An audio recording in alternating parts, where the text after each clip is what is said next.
Yeah, I mean, where should I start? Yeah, he says stocks are cheap.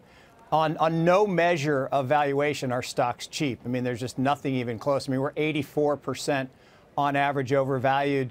He say inflation going down is good. That's a sign of economic weakness, not strength.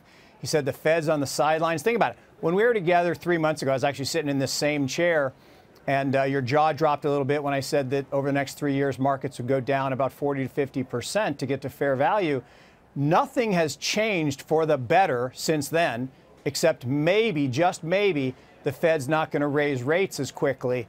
So everything else has fallen off a cliff. Earnings estimates for this year absolutely collapsed, particularly in the tech sector. Housing absolutely collapsed. Housing prices.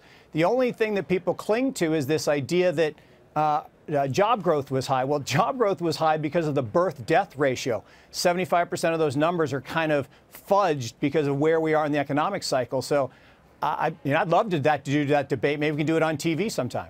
We'll see if Jim is up for that. In terms of the argument that you don't want to fight the Fed, it's not just the Fed this time around, Mark. It's central banks around the world. What we've seen over the past couple of weeks are a number of central banks really flipping their stance to easy monetary policy. Australia is one. India is another. Yep. And so when you take a look at the global flood of liquidity on the horizon, I mean, one way to look at it is they're doing that in the face of weaker economic data. On the other hand, you can say, well, it's a very powerful force when it comes to equities. You don't want to fight central banks in general. Isn't that the rule of thumb?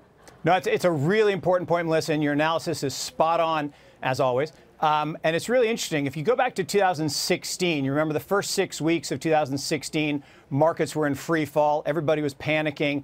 And then magically on February 10th, oil prices stopped going down. Iron ore prices stopped going down. And there was this massive, we found out later, injection by the PBOC of about $1 trillion of liquidity over the coming quarters. And that really saved the world from that recession. You know, PMIs were sub 50. Growth was really moderating all around the world. So this time, I just did my 10 surprises last week, and I talked about it, is I think they're going to try to do the same thing, and we saw it in December. The PBOC injected $84 billion.